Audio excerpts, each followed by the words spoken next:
Hello everybody and welcome back, where today we're covering a PSVR game, and this doesn't usually happen that often. It either happens when I'm really invested into a PSVR game and I want to talk about it, or I found a great mod and I want to talk about that, or a company has reached out to me to show off their game, and that's exactly what has happened today. And today's game is a free MOBA. Now, I don't really play MOBA style games on the flat screen, but I am aware of how they work, and I didn't realize that any of them existed in virtual reality. It's not a genre that I really link to VR at all, but here we are with Crystal Conquest, a spellcasting MOBA that is heavily inspired by shows like Avatar: The Last Airbender, of course, as you can probably see in a second. But that's not a bad thing, in fact it's a very good thing, where you choose your mage class, fight both other mages and mobs in either 1v1, classic MOBA style matches, or Gauntlet matches, which we'll explain again in a second, using a variety of moves to beat your enemies.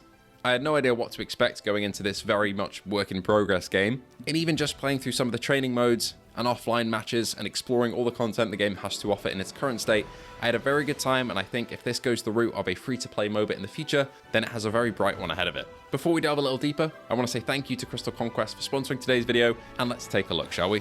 Crystal Conquest is split up into 4 main modes. One is a training arena where you can jump in and practice your skills against a singular bot or a bunch of targets. Then there's matchmaking with either 1v1 mage duels, classic point capture and destroy the enemy base MOBA style matches, which are 3v3, and then a gauntlet mode, which puts you and whoever you're with, and if you're with nobody, then some AI, against increasingly difficult waves of AI opponents, which was actually my favourite game mode out of the 3, just because it felt like an escalating fight from Avatar: The Last Airbender. But the MOBA mode works exactly how you'd expect it to. Just like the flat screen equivalent modes in those type of games, your allies are spawned, you all go through capture points, take down enemy towers and try and advance towards their final objective and destroy it, all while having duels against your enemy opponents, utilizing a variety of skills which all have different effects and cooldowns, and all of these are activated via gesture control. Now, as for the magic you can actually perform, it depends on your class, and there are 4 mage classes, which are essentially airbenders, waterbenders, earthbenders, and firebenders. However, they're obviously called different names here, like Aeromancer, Pyromancer, Hydromancer, and Geomancer. I tried out all of the classes in my playtime, but I did like the Geomancer the most, mostly due to the move where you can summon a rock from within the earth and then smack it towards your opponents. Oh my god, that's sick. Oh my god, that's so cool. That is literally like... that is just earthbending. That's so cool. That is one of the coolest feelings that I've had in VR, and launching it towards a group of enemies never really got old.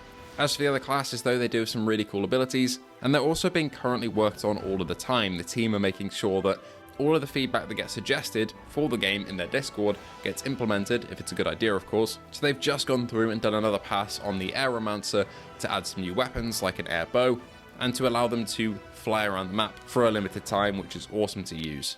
All of these mage classes act as a foil to each other as well. For example, the Hydromancer is good against the Pyromancer, which makes sense because water puts out fire, meaning that if you're a Pyromancer and you see a Hydromancer coming towards you, you better start running and get some backup.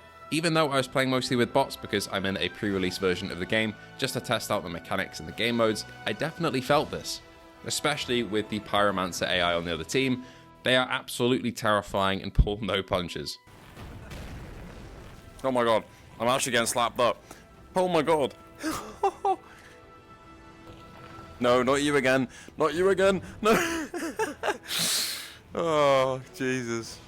The rock, paper, scissors effect of each of these classes is most noticeable in the 1v1 fights, and then the classic 3v3 mode. The other mode that I really enjoyed though was Gauntlet, and that was a little bit less strategic because you have these increasingly large waves of enemies being thrown at you with a couple of teammates on your side, and it is essentially just a really big battle. Of course, your choices still do matter here based on what you pick, but you'll be throwing spells around left, right, and center all of the time, and it is very fun, but it's a very different feeling, which I think is pretty good. It differentiates itself from the main strategic mode, and instead is more of a wave defense and survival style one. You can level up these classes and unlock new abilities as you go, and I found the leveling wasn't too bad so far from what I've played, and most of that XP did come from that Gauntlet mode when I played.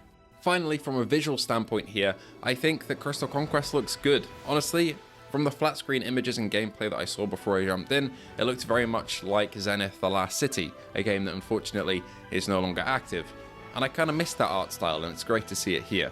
However, in the headset, it does look a bit sharper than Zenith, and the draw distances are a bit longer, which is good.